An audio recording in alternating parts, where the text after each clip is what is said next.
बात Agusta Westland मामले की। अगुस्ता वेस्टलैंड हेलीकॉप्टर खरीद मामले में मचे सियासी घमासान के बीच रक्षा मंत्री मनोहर पर्रिकर ने राज्यसभा में आज कहा कि सौदे में भ्रष्टाचार हुआ है और इटली की कोर्ट ने भी इस मामले में घोटाले की बात को माना है। उन्होंने बुधवार को राज्यसभा में हुई चर्चा का जवाब दिया तो सौदे की तमाम परतें खोली और कहा कि देश जानना चाहता है कि घूस किसने खाई। चर्चा के दौरान विपक्षी सदस्यों ने भी जांच जल्द कराने की मांग की। अगुस्ता हेलीकॉप्टर सौदे पर रक्षा मंत्री मनोहर पर्रिकर ने बुधवार को जब राज्यसभा में इस मामले पर बयान दिया तो न केवल सौदे से जुड़े तमाम तथ्य पेश किए बल्कि ये भी साफ कर दिया कि यूपीए सरकार ने सौदे के समय कई गड़बड़ियां की। रक्षा मंत्री ने कहा कि यूपीए ने सौदे के दौरान सिंगल वेंडर के लिए माहौल तैयार किया ताकि अगुस्ता को ही ये सौदा मिल सके। उन्होंने कहा कि फील्ड ट्रायल के दौरान भी गड़बड़ी की गई। By changing the SQR, a situation was created in which EC-225 helicopter, which had met all operational requirement earlier, was eliminated by putting the requirement of 1.858 meters of cabin as an essential criteria from the competition and facilitated emergence of AW101 as a single vendor. रक्षा मंत्री ने कहा कि सौदे के समय Agusta की बोली को शुरुआत में ही रद्द कर दिया जाना चाहिए था। उन्होंने कहा कि प्रस्ताव के लिए अनुरोध अगुस्ता इटली को दिया गया जबकि जवाब अगुस्ता ब्रिटेन की ओर से आया। सौदे के लिए बाकी वेंडर्स को छूट नहीं दी गई। पर्रिकर ने कहा कि इटली के कोर्ट ने भी माना है कि सौदे में कई स्तरों पर चूक हुई है। उन्होंने कहा कि सौदा सीएजी की सलाह पर रद्द हुआ है और देश जानना चाहता है कि भ्रष्टाचार कैसे हुआ, किसने उसको बढ़ावा दिया और किसको फायदा पहुंचा। The country wants to know as to who instigated, who supported and who benefited from the corruption. We cannot let this pass. इससे पहले बीजेपी नेता और सदन के मनोनीत सदस्य सुब्रमण्यम स्वामी ने इस मामले में सदन में तमाम तथ्य पेश किए। स्वामी ने सौदे में कांग्रेस अध्यक्ष सोनिया गांधी और पूर्व प्रधानमंत्री मनमोहन सिंह से पूछताछ की मांग की। Was it a cabinet decision or it was a super cabinet decision or somewhere else you got the orders from? He has to make it clear. And I would say, quoting the letter of Christian Michel, the person named there should also be interrogated, in my opinion, interrogated first, because it says that that person was the driving force behind this deal. That person was not a military person. That person has no qualification to talk about military technologies. And if she is the driving force, the CBI has a right to speak to her and say, what do you know about this case under 156 CRPC. चर्चा के दौरान सदस्यों ने जहां मामले की निष्पक्ष और तेजी से जांच की मांग की, वहीं सिंघवी ने कांग्रेस पर लगे आरोपों को खारिज किया और आरोप प्रत्यारोप की जगह मामले की जल्द जांच की मांग की। 2014 फरवरी में यूपीए सरकार ने प्रतिबंध करने की प्रक्रिया शुरू कर दी थी, बैनिंग की। उसके बाद उस वक्त के एएसजी की ओपिनियन आई कि क्योंकि आप बैंक गारंटी पे बहुत रुपए मांग रहे हैं और उसकी अपील पेंडिंग है, तो बैनिंग को कंप्लीट अभी नहीं करिए, उन निर्णयों के लिए जो विदेशी कोर्ट्स में उनके लिए थोड़ी इंतजार करिए। इसलिए जो प्रक्रिया शुरू की यूपीए ने वो थोड़े समय के लिए धीरे हो गई। चुनाव आने वाले थे, चुनाव आए, सरकार बदली। इस सरकार ने 3 जुलाई 2014 को एक टेम्पररी बैनिंग ऑर्डर पास किया। सही तथ्य देशवासियों के सामने आने चाहिए, इसलिए सीबीआई या अन्य जांच एजेंसियां जो इस मामले की जांच कर रही हैं, तो इस मामले की जांच माननीय सुप्रीम कोर्ट की निगरानी में होनी चाहिए ताकि सही तथ्य सामने आ सकें देशवासियों के सामने। इसके साथ ही इस प्रकरण में जो भी मुख्य दोषी लोग हैं उनका भी खुलासा हो सके। जब आरोप लगाते थे हो तो आरोप यदि आपके पास है तो पुख्ता लेके आ जाओ, प्रमाण के साथ। सरकार आपके पास, ईडी आपके पास, सीबीआई आपके पास, इंटेलिजेंस ब्यूरो आप, सब कुछ आपके पास है।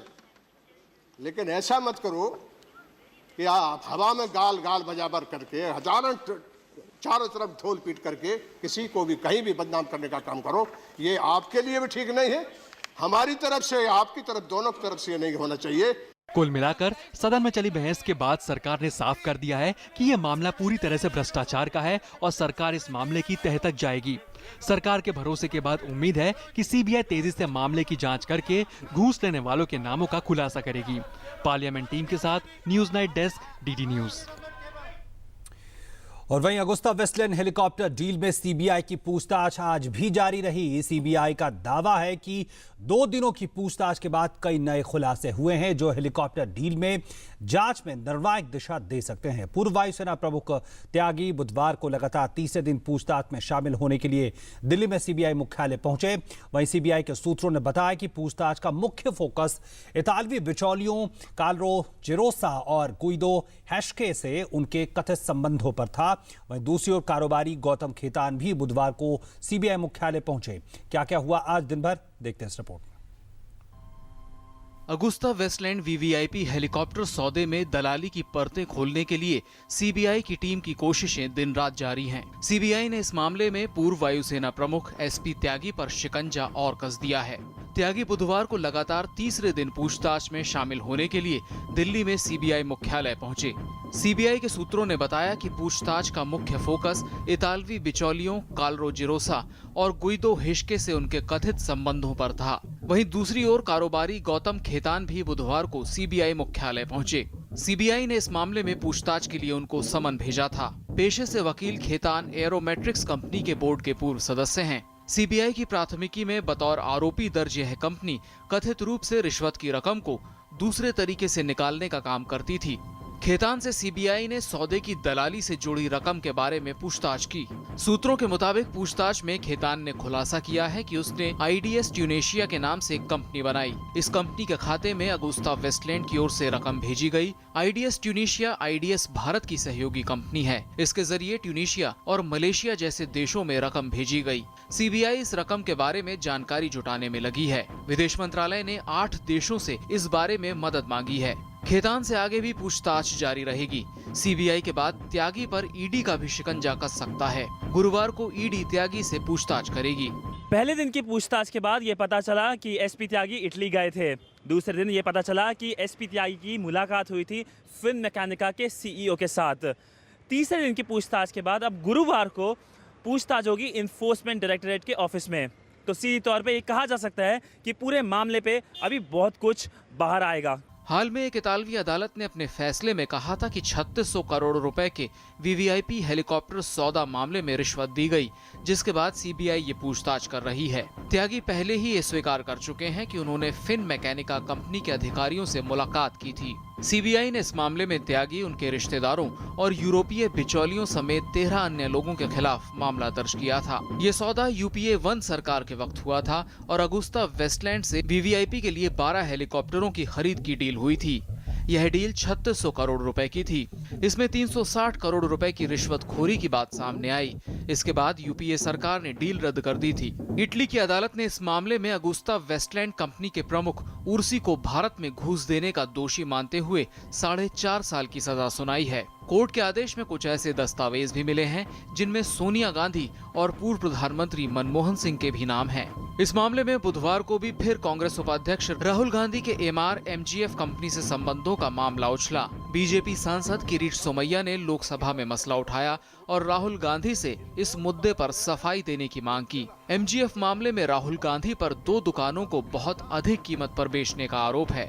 हम राहुल गांधी से जानना चाहते हैं कि क्या वो राजनीति छोड़कर किराने का धंधा शुरू करना चाहते थे क्या, और राहुल गांधी एक कदम आगे बढ़े, अर्ध सत्य न बताए, पूरा सत्य कहे कि भाई ये दुकान खरीदने के लिए उनके लिए लोन की व्यवस्था की गई थी, दुकान कितने में खरीदी, वापस किराए पर किसको दिया, और उसके बाद में आपने 2 साल में इसको वापस बेच दी, और ये सब करने में आपने 5-25 लाख डालकर 7 करोड़ रुपए कमाए क्या, ये जानकारी जनता को मिलनी चाहिए। वहीं किरीट सोमैया के इन आरोपों पर कांग्रेस उपाध्यक्ष राहुल गांधी ने जवाब दिया है। राहुल ने कहा कि उनकी दोनों दुकानों की जानकारी शपथ पत्र में दी गई है। राहुल ने कहा कि वो इस तरह के आरोपों का जवाब संसद में देंगे। इससे पहले सोमैया ने राहुल गांधी के सहयोगी कनिष्क पर भी उंगली उठाई थी।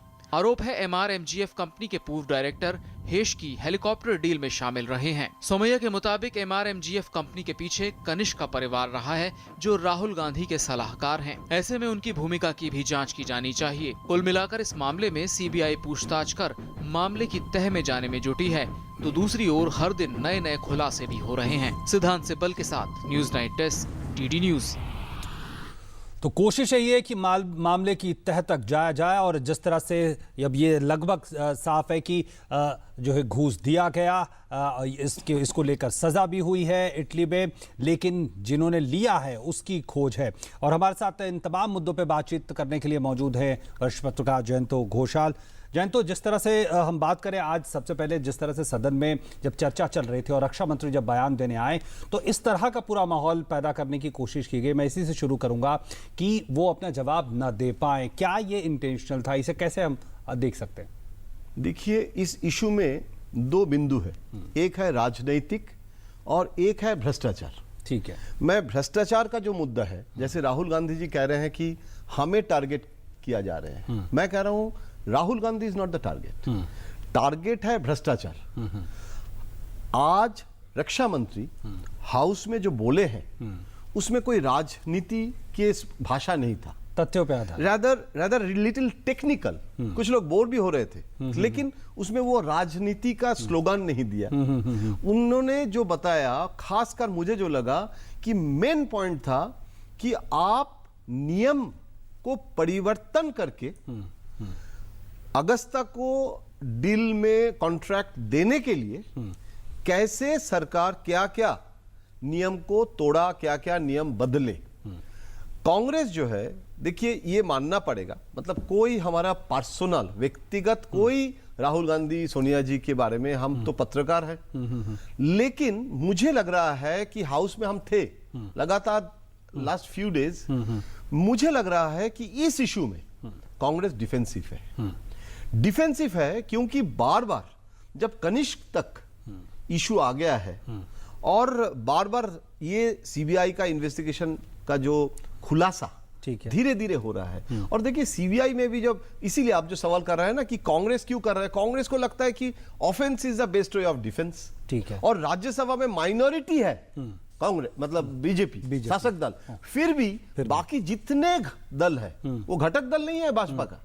लेकिन देखिए मायावती बोलिए, बीजू जनता दल, मतलब हर पार्टी कोई भ्रष्टाचार के पक्ष में तो नहीं बोल सकते। तो इसीलिए शायद जो इसीलिए एक कम्युनिस्ट का समस्या हो गया, वो बंगाल में अभी अलायंस किए हैं कांग्रेस के साथ, कल भी चुनाव है, लेकिन इशू जो है भ्रष्टाचार के इशू में एक यूनानिमिटी दिखाई दे रहा है। तो जो तथ्यपरक बातें सामने निकल कर आ रही है, कोर्ट ने साफ किया इटली के कि भाई घूस दिया गया है, सजा भी हुई, तो किसी न किसी ने घूस लिया है, और उस समय का जो पूरी व्यवस्था थी, सरकार थी, उस पर जिम्मेवारी तो ऐसे भी बनती है। और जो तथ्य बातें सामने निकल कर आई, चाहे ये बात कि इस तरह का माहौल पैदा किया गया कि एक ही वेंडर रह जाए, ट्रायल नहीं हुए सही से, तो ये सारे तथ्य इसको कोई नहीं नकार सकता, और कांग्रेस भी शायद इससे नहीं बच पाएगी। क्योंकि कांग्रेस देखिए दो बड़ी गलती की है।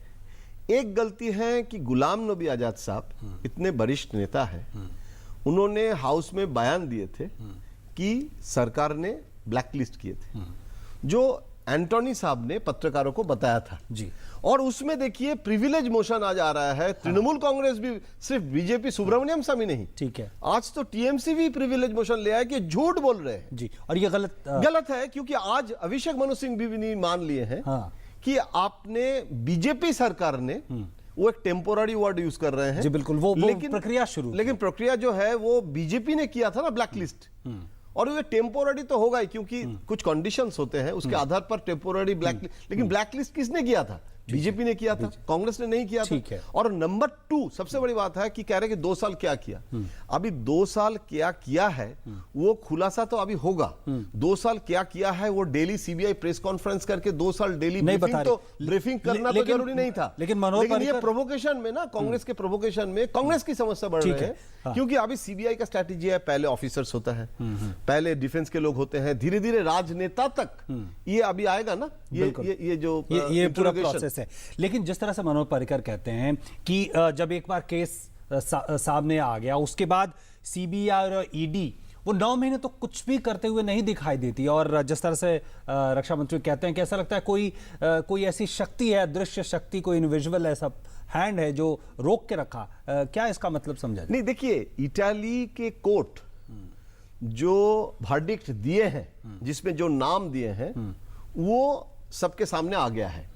इसीलिए लग रहा है कि इटाली के कोर्ट के आधार पर सरकार एक्शन ले रहे हैं, लेकिन ये गलत है, क्योंकि सरकार 2 साल में वो इशू को जो इन्वेस्टिगेशन चलाया और वो नतीजे में कुछ पहुंचने के बाद, कुछ मीठ जिसको हम लोग कहते हैं ना, कुछ मीठ मिलने के बाद, कुछ इनपुट्स, प्रॉपर इनपुट्स मिलने के बाद अभी धीरे धीरे, और सुब्रमण्यम स्वामी भी जो इश्यूज उठा रहे हैं, देखिए मैं पहले बोल दिया ना कि 2 इशू है, एक इन्वेस्टिगेशन, एक राजनीति। राजनेता राजनीति करेंगे। सुब्रमण्यम स्वामी के बहुत बड़ा एक कॉन्स्टिट्यूएंसी है जो सोनिया गांधी जी के, बीजेपी के भी कॉन्स्टिट्यूएंसी है। तो कांग्रेस जैसे गांधी समर्थक गांधी परिवार को सपोर्ट करते हैं, क्योंकि Sonia Gandhi is a cementing factor of Congress. ठीक है, बीजेपी के लिए भी तो एक बड़ी मुद्दा है ना। तो इसीलिए मुझे लगता है कि ये राजनीति के जो मुद्दा है ये भी अलाइव रहेगा, और उत्तर प्रदेश चुनाव, गुजरात चुनाव, पंजाब चुनाव, अभी चुनाव का कोई हमारे देश में कमी नहीं है। ठीक है, ये इशू रहेगा, लेकिन सबसे बड़ी बात है टारगेट भ्रष्टाचार है। ठीक है, लेकिन जो सरकार में जो भी पार्टी सरकार में है उसकी अपनी जिम्मेवारियां होती है, जो प्रक्रिया होती है, लेकिन जिस तरह से तथ्य सामने निकल कर आ रहे हैं, ये भी कहा जा रहा है कि कार्रवाई करने के बजाय उस वक्त एम्बेसी रूट लिया गया, जो एक तरह से टाइम बाय करने की जो बात है वो सामने दिखती है। तो क्या इस बात का अंदेशा उनको नहीं था कि भाई ये जो पूरी प्रक्रिया है उसको भी तो फॉलो करना, उसको भी तो पूरा करना? देखिए, ये जो डिफेंस का इश्यूज है ना, जैसे रक्षा मंत्री आज बोले हैं कि प्रस्ताव आया था लंदन से और दिया जा रहे हैं इटली को। तो ये जो इश्यूज हैं, ये डिफरेंट कंट्रीज के साथ इंटरपोल के थ्रू सीबीआई को संपर्क करना। आप देखिए ना, हम लोग भी तो ऑफिस में काम करते हैं, एक कोऑर्डिनेशन, चिट्ठी, कम्युनिकेशन में क्या टाइम लगता है। तो सीबीआई अगर प्रॉपरली नहीं करेंगे और हेस्टी एक प्रोसेस में जाके कोई कंक्लूसिव एविडेंस नहीं है आज तो। अच्छा देखिए, बीजेपी गवर्नमेंट ये नहीं कह रहे हैं कि चार्जशीट दे रहे, ठीक है, सिर्फ यही तो बताया कि इन्वेस्टिगेशन स्टार्टेड, सम सर्कमस्टेंशियल एविडेंस, कुछ कॉरेस्पॉन्डेंस का नोट्स, उसमें कुछ नाम, इटालियन कोर्ट में कुछ नाम, उसके आधार पर इन्वेस्टिगेशन होगा। तो इसमें कांग्रेस अगर इतना परेशानी है तो इटाली कोर्ट के आधार पर जो रक्षा मंत्री आज बोले हैं कि एक्शन लिया जाएगा, तो अब सोचिए उसमें क्या होगा। तो ये राजनीति का हंगामा मुझे अच्छा नहीं लगता है कि बीजेपी का भ्रष्टाचार और कांग्रेस का भ्रष्टाचार, ये कोई अलग भ्रष्टाचार इशू जो है, ये इरेस्पेक्टिव ऑफ पार्टी लाइन भ्रष्टाचार है। ये कोई पूरे मामले को शायद उसी नजरिए से देखना ज्यादा ठीक होगा। जयंत, तो बहुत बहुत धन्यवाद हमारे साथ जुड़ने के लिए, चर्चा के लिए।